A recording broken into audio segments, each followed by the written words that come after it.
अब बेटा पहला न्यूमेरिकल है 18.1। उसमें अगर हम देखें कि क्या क्या गिवन है तो सबसे पहले बेस करंट दिया हुआ उन्होंने 100 माइक्रोएम्पेयर। माइक्रो की जगह आ गया 10⁻⁶ यानी 100 मल्टीप्लाई 10⁻⁶ एम्पेयर। बीटा की वैल्यू गिवन है 100। हमने फाइंड क्या करना है, कलेक्टर करंट, मीटर करंट और कलेक्टर करंट और मीटर करंट के दरमियान रेशो को फाइंड करना है। तो सबसे पहले बेटा हम देखेंगे, ये फार्मूला हम पढ़ चुके चैप्टर में कि बीटा इक्वल टू IC/IB। तो ये डिवाइड हो रहा है, उधर जाके बीटा के साथ मल्टीप्लाई होगा, तो IC equal to beta IB। Beta की वैल्यू गिवन है बेटे 100 और IB की जो वैल्यू गिवन है वो है 100 मल्टीप्लाई 10⁻⁶। अगर हम इसको सॉल्व करते हैं तो आंसर आता है 0.01 एम्पियर। अब हमने इसको करना बेटा मिली एम्पियर में, तो हम क्या करेंगे 1000 से डिवाइड करेंगे और इसको जब हम सॉल्व करते हैं तो आंसर आता है 10 मिली एम्पियर। ये हमने कलेक्टर करंट जो है फाइंड कर लिया। उसके बाद है बेटा हम फाइंड करेंगे मीटर करंट। उसके लिए हम फार्मूला अप्लाई करते हैं I equal to IB plus IC। अब जो IB की वैल्यू है बेटा वो है 100 मल्टीप्लाई 10⁻⁶ प्लस IC की वैल्यू जो है वो यहाँ पे हमने फाइंड की है 10 मिली की जगह हम लिखेंगे -3, तो 10 मल्टीप्लाई 10⁻⁻3। अब बेटा अगर आप गौर करें तो इन दोनों रकमों के अंदर इनकी पावर सेम नहीं है, लिहाजा हम इसको अभी ऐड नहीं कर सकते। अगर हम ऐड करना चाहते हैं तो पावर को सेम करना पड़ेगा। तो हम क्या करते हैं, इसका पॉइंट उठा के यहाँ पे लेके आते हैं, तो हो जाएगा 0.1 मल्टीप्लाई 10⁻+3 मल्टीप्लाई 10⁻⁻6 और प्लस ये रकम आ जाएगी 10 मल्टीप्लाई 10⁻⁻3। अब इसको मज़ीद सॉल्व करते हैं तो बेटा आता है ये माइनस की पावर है, ये प्लस की, तो हम करेंगे 10⁻³ प्लस 10 मल्टीप्लाई 10⁻3। अब बेटा हम इस रकम और इसको ऐड करेंगे तो आएगा 10.1 मल्टीप्लाई 10⁻⁻3। अब -3 की जगह क्या आ जाएगा बच्चे, मिली, ये भी वैल्यू है एम्पेयर के अंदर, तो आ जाएगा 10.1 मल्टीप्लाई इसकी जगह आ जाएगा मिली, या आप ऐसे भी लिख सकते हैं 10 मिली एम्पेयर। तो ये वैल्यू आ गई बेटे मीटर करंट की। अब हम बच्चे फाइंड करेंगे रेशो IC/IE। तो IC की वैल्यू हमने यहाँ पे फाइंड की है, वो है 10 मल्टीप्लाई 10⁻⁻3। आई की वैल्यू हमने यहाँ पे कैलकुलेट की है 10.1 मल्टीप्लाई 10⁻3। मिली की जगह पे -3 आ गया, इस मिली की जगह पे भी -3 आ गया। बेटा ये कट जाएगी, 10 को 10.1 पे डिवाइड करें तो आंसर आता है बेटा 0.99। तो ये आ जाती है बच्चे IC और IE के दरमियान रेशो। अब हम बच्चे न्यूमेरिकल कहते हैं 18.2। बेटा इसके अंदर डायग्राम गिवन है कि एक रैले है जिसको ये ट्रांजिस्टर ऑपरेट कर रहा है। यहाँ पे जो VCC गिवन है, VCC की जो वैल्यू है वो है 9 वोल्ट। अब हमने कैलकुलेट क्या करना है, हमने RB की वो वैल्यू कैलकुलेट करनी है कि जब स्विच क्लोज हो तो ये रैले ऑपरेट करे। तो गिवन क्या क्या बेटे, बुक के अंदर स्टेटमेंट के अंदर कलेक्टर करंट, यानी अब ये समझिए कि जो रैले है इसमें से जो करंट फ्लो कर रहा है वो है 10 मिली एम्पेयर, वो है IC। यानी अब ये समझिए कि हमने RC की जगह पे रैले कनेक्ट किया, लिहाजा अगर RC होगा यहाँ पे तो RC में से जो करंट फ्लो करेगा वो होगा IC, तो होगा 10 मिली एम्पेयर। मिली की जगह हमने पुट किया 10⁻³ एम्पेयर। बेटा बीटा की वैल्यू भी गिवन है 200 और जो बेस और मीटर के दरमियान, ये बेस और ये मीटर के दरमियान जो वोल्टेज है VBE वो कितनी है 0.6 वोल्ट और जो VCC की वैल्यू वो कितनी है 9 वोल्ट। कैलकुलेट क्या करना है, आर बी। तो इसके लिए बेटे हम क्या करेंगे, पहले हम ये फार्मूला पुट करेंगे, beta equal to I C over I B.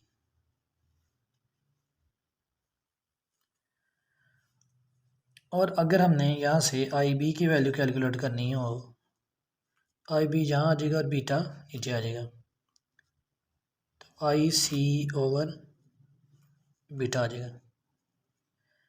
अब आई सी की वैल्यू अगर हम पुट करें 10 मल्टीप्लाई 10 की पावर -3 और नीचे बीटा की वैल्यू पुट करें 200, तो जो आई बी की वैल्यू आती है वो होती है 5 मल्टीप्लाई 10 की पावर -5 एम्पियर।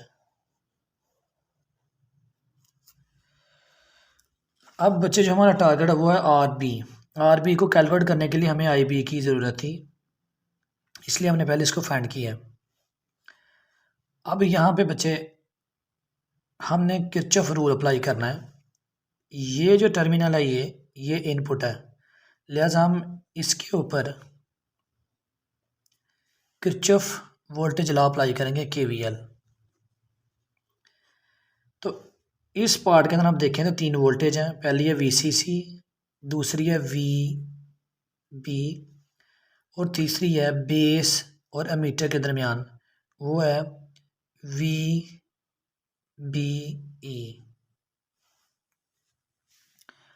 लिहाजा हम यहाँ पे किरचॉफ वोल्टेज लॉ अप्लाई करेंगे कि VCC minus VB minus VBE equal to 0।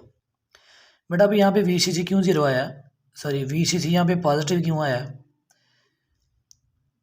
क्योंकि अगर आप चैप्टर के अंदर जाकर देखें, टॉपिक के अंदर ट्रांजिस्टर एज एन एम्पलीफायर, तो वहाँ पे आप देखते हैं कि जो करंट है यहाँ पे रैले के अंदर जो करंट एंटर होगा वो नेगेटिव टू पॉजिटिव होगा। यानी यहाँ पे जो बैटरी कनेक्ट है इसमें जो करंट एंटर होता है बेटे वो एंटर होता है नेगेटिव टू पॉजिटिव। तो अगर करंट नेगेटिव टू पॉजिटिव में एंटर हो तो जो वोल्टेज होती है वो पॉजिटिव होती है, लिहाजा यहाँ पे वीसीसी क्या है, पॉजिटिव। वीबी क्यों नेगेटिव है, क्योंकि ये रजिस्टर की वोल्टेज है, चूँकि रजिस्टर में एनर्जी मिट करता है, लिहाजा उसकी वोल्टेज नेगेटिव आती है। यहाँ पे भी बेस और मीटर के दरमियान जो है वो रजिस्टेंस है, लिहाजा उसकी वोल्टेज भी नेगेटिव आएगी। अब यहाँ से वीसीसी किसके, ये माइनस के अंदर आके प्लस का हो गया, ये माइनस के अंदर आके क्या हो गया, प्लस का।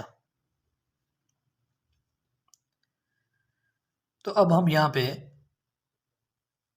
मज़ीद इसको सॉल्व करते हैं, तो वी बी आएगा आई बी आर बी, तो ये दोबारा वैल्यू आ जाएगी वी बी। अब हमने क्या करना है, हमने आर बी की वैल्यू निकालनी है, ये प्लस का इधर आएगा तो माइनस हो जाएगा वी बी ई और इधर आ जाएगा आई बी आर बी। और जब हमने आर बी की वैल्यू कैलकुलेट करनी है, ये मल्टीप्लाई हो रहा है तो इधर आगे डिवाइड हो जाएगा, तो यहाँ पे आ जाएगा आई बी। देखें इस फार्मूले के अंदर हमें आई बी की ज़रूरत है, लिहाजा हमने पहले यहाँ पे आई बी इसलिए कैलकुलेट किया। अब यहाँ पे हम वैल्यू पुट करते हैं, वीसीसी की वैल्यू है वो है 9 वोल्ट, जो वीबीई की वैल्यू है वो है 0.6 वोल्ट, और जो आई बी हमने कैलकुलेट किया वो है 5 मल्टीप्लाई 10 की पावर -5। इसका बेटे हम अगर सॉल्व करें तो जो इसका आंसर आता है 168 मल्टीप्लाई 10 की पावर 3 ओम। तो 10 की पावर 3 की जगह हम लिख सकते हैं किलो, तो 168 किलो ओम रजिस्टेंस आ जाती है। यानी अगर हम इतनी रजिस्टेंस का रजिस्टर यहाँ पे पुट करें या सेट करें तो रैले क्या करेगा, ऑपरेट हो जाएगा, इन्हें काम करना शुरू कर देगा। उसके बाद है बेटे न्यूमेरिकल नंबर 18.3। इसमें भी बड़ा डायग्राम है, ये बुक के अंदर गिवन होगी, आपको क्वेश्चन के अंदर ये गिवन होगी। तो यहाँ पे बेटे हम देखते हैं कि इसमें अब रैले की जगह उसने आरसी पुट किया है। तो गिवन क्या क्या है, सबसे पहले बीटा की वैल्यू गिवन है 100। उसके बाद VBE की वैल्यू 0 वोल्ट है। उसकी वजह यह बेटा क्योंकि बुक के अंदर गिवन है कि बेस और मीटर के दरमियान जो वोल्टेज ड्रॉप है वो कितना है, ऑलमोस्ट 0 है, लिहाजा VBE कितना है 0 वोल्ट। VCC की वैल्यू कितनी है बेटे 9 वोल्ट, ये गिवन है यहाँ पे। RB की वैल्यू यहाँ पे गिवन है 800 किलो ओहम, तो किलो की जगह हम लिखेंगे 10⁻³ ओहम। अब बेटा हमने कैलकुलेट क्या करना है, base current, collector current VC और VCE, ये वैल्यूज हमने कैलकुलेट करनी है। तो सबसे पहले बेटा हम कैलकुलेट करते हैं IB बेस करंट। उसके लिए बेटा हमें क्या करना पड़ेगा कि ये जो दोबारा टर्मिनल आई है इसके ऊपर हम क्या पुट करेंगे, KVL अप्लाई करेंगे। तो बाय KVL अब यहाँ पे कितनी वोल्टेज हैं, नंबर 1 VCC, उसके बाद VB, उसके बाद तीसरी है बेस और मीटर के दरमियान VBE। तो लिहाजा वही दोबारा क्वेश्चन पुट करेंगे VCC minus VB minus VBE equal to 0। अब यहाँ पे बेटा जो VBE की वैल्यू है वो है 0, लिहाजा ये माइनस के उधर जाएगा तो प्लस हो जाएगा, तो VCC इक्वल टू VB हो जाएगा। VB को अगर हम लिखें ऐसे भी लिख सकते हैं IB RB होम लॉ के अकॉर्डिंग, तो यहाँ पे आ जाएगा VCC। IB बेटा यहाँ से हमने कैलकुलेट करना तो आ जाएगा VCC ओवर, तो आ जाएगा बच्चे VCC ओवर RB। बेटा अगर हम वैल्यूज़ पुट करते हैं, VCC की वैल्यू है 9 और RB की जो वैल्यू है वो है 800 × 10⁻³ और इसको बेटा हम सॉल्व करें तो आंसर आता है 11.25 माइक्रो ओम।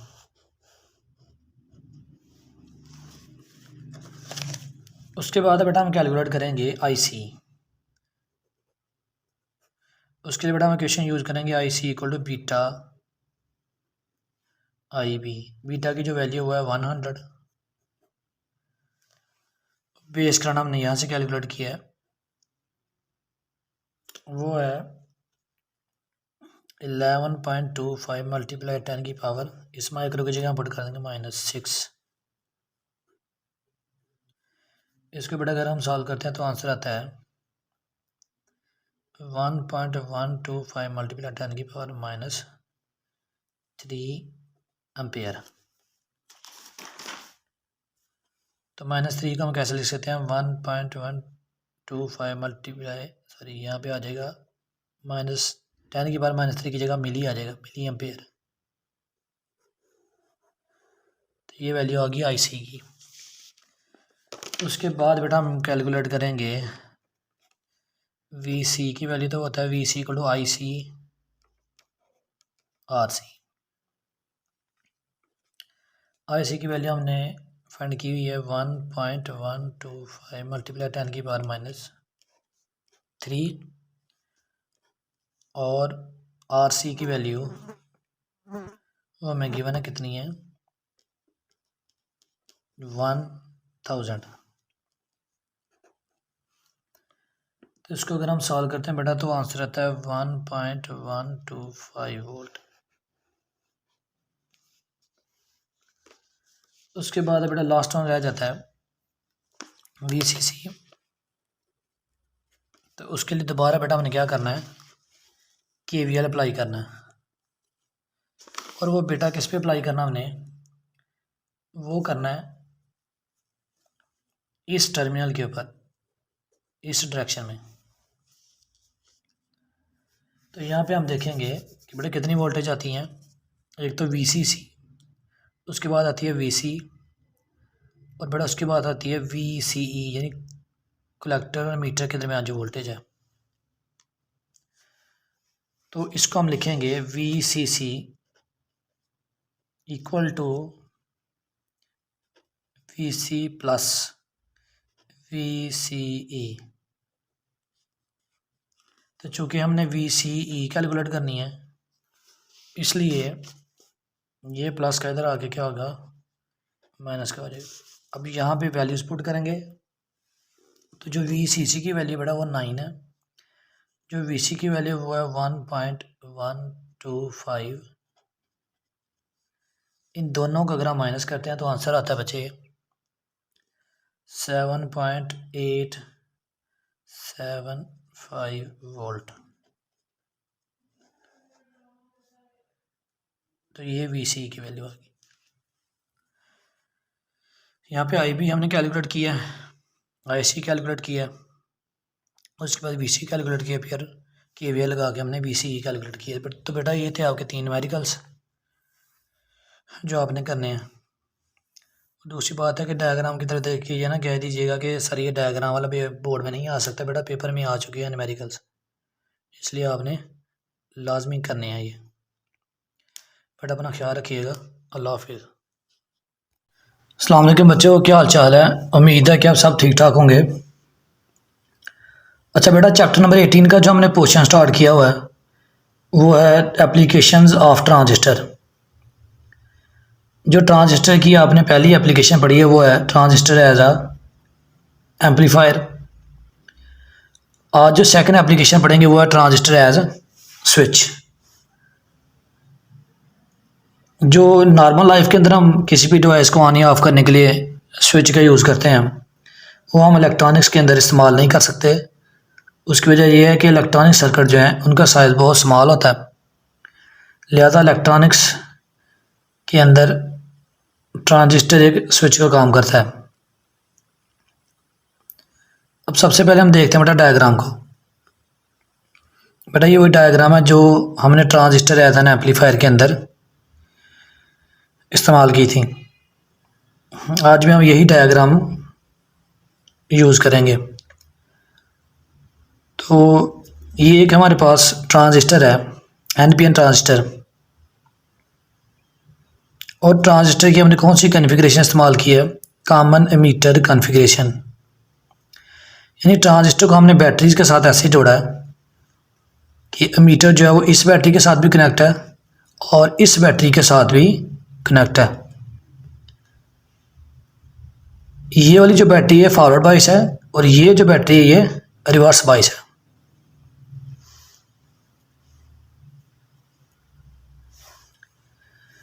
ये टर्मिनल कलेक्टर, एमीटर और ये बेस। अब यहाँ पे बेटे जो कलेक्टर और एमीटर टर्मिनल है ये बिहेव करते हैं एज आ स्विच टर्मिनल।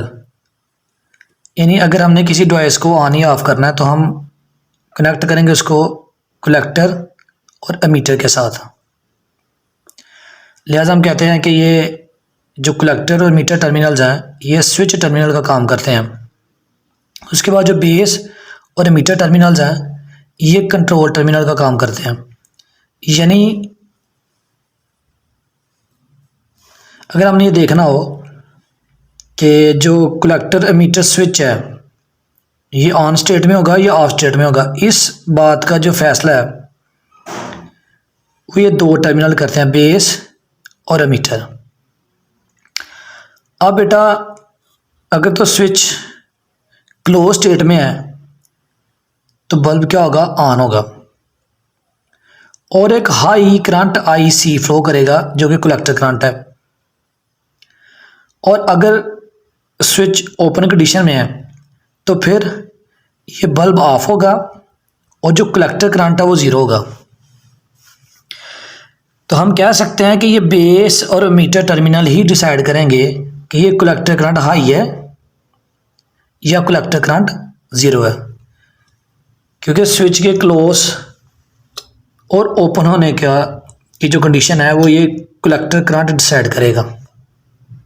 अगर तो ये कलेक्टर करंट हाई फ्लो कर रहा है तो इसका मतलब है कि स्विच क्लोज्ड है, और अगर कलेक्टर करंट ज़ीरो है तो इसका मतलब है कि स्विच क्या है, ओपन है। तो यहाँ पे लिखा हुआ बेटे कि ट्रांजिस्टर इलेक्ट्रॉनिक सर्किट के अंदर एज अ स्विच बिहेव करता है। कलेक्टर और अमीटर जो है वो as a switch terminal behave करते हैं, और बेस और अमीटर जो है वो as a control terminal behave करते हैं।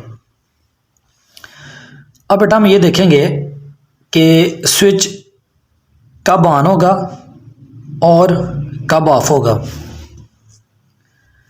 तो पहले बेटा हम करते हैं टू टर्न स्विच ऑन, कि स्विच कब ऑन होगा।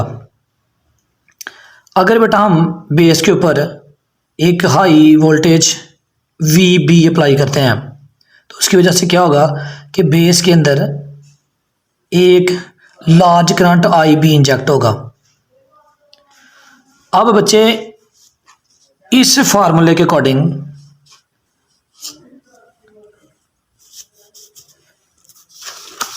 लेक्चर की तरह मैंने देसी तरीके से सेट किया हुआ है, इसलिए ज़रा थोड़ी सी दिक्कत हो रही है। हाँ जी,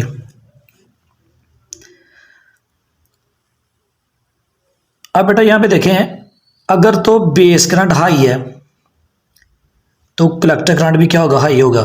क्यों? क्योंकि कलेक्टर करंट बेस करंट के डायरेक्टली प्रोपोर्शनल है, एक बात। और दूसरी बात यह है कि बेटा कलेक्टर करंट बीटा को बेस करंट के साथ मल्टीप्लाई करने से आता है, और जो बीटा की वैल्यू है वो 20 से 200 होगी। लिहाजा जब बेस करंट हाई होगा तो कलेक्टर करंट भी हाई होगा। और ये कब पॉसिबल है? ये तब पॉसिबल है जब कलेक्टर और एमीटर के दरमियान जो रेजिस्टेंस है वो ड्रॉप होकर बहुत स्मॉल रह जाए। फिर हम कहेंगे कि जो कलेक्टर करंट है वो हाई है, और जब कलेक्टर करंट की वैल्यू हाई होगी तो ये बल्ब क्या होगा, ऑन होगा। तो हम कहेंगे जो कलेक्टर एमीटर स्विच है वो किस कंडीशन में है, ऑन कंडीशन में। इसको हम एक और कंसेप्ट से भी देख सकते हैं जो आपकी बुक में नहीं है, वो ये है कि अगर ये जो VB वोल्टेज है ये 0.7 से आई हो। अब 0.7 क्या है, ये बेस और मीटर, चूंकि ये फॉरवर्ड बाइस में है तो ये बेस और मीटर के दरमियान पोटेंशियल बैरियर है सिलिकॉन के केस में।